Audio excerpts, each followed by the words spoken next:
This channel does not promote any violent, harmful, or illegal activities. All content provided by this channel is meant for an educational purpose only. প্রতিদিন local ট্রেনে ঘামে ভিজে যাতায়াত করার অভিজ্ঞতা প্রায় সবারই আছে। সেই লোকাল ট্রেনে এবার এসির হাওয়া খাবেন যাত্রীরা। ইতিমধ্যেই রেল জানিয়েছে রানাঘাট থেকে শিয়ালদা পর্যন্ত ছুটবে লোকাল ট্রেন। এসিএমইউ লোকাল ট্রেন চালু হতে আর খুব বেশি দেরি নেই। চেন্নাইয়ের ইন্টিগ্রাল কোচ ফ্যাক্টরি থেকে ইতিমধ্যেই শিয়ালদা ডিভিশনে পৌঁছেছে সেই ট্রেন। তবে এসি লোকালে কি আর আগের মতো কম দামের টিকিটে যাতায়াত করার সুযোগ থাকবে? সামনে এলো সেই তথ্য। জানা গিয়েছে ট্রায়াল শেষ হয়েছে ইতিমধ্যেই, ফলে এসি লোকাল চালানোর প্রস্তুতি আরও এক ধাপ এগিয়েছে। তবে এই এসি লোকাল ট্রেন কোন কোন স্টেশনে থামবে তা এখনো পর্যন্ত সুনিশ্চিত করা হয়নি।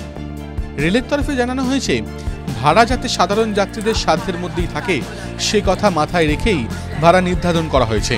সিঙ্গেল জার্নি অর্থাৎ একদিকে যাওয়ার ক্ষেত্রে 10 কিলোমিটারের জন্য দিতে হবে 29 টাকা ভাড়া। 10 কিলোমিটারের বেশি হলে 11 থেকে 15 কিলোমিটার পর্যন্ত যাওয়ার ভাড়া লাগবে 37 টাকা। 10 কিলোমিটারের জন্য এক মাসের সিজন টিকিটে খরচ পড়বে 590 টাকা।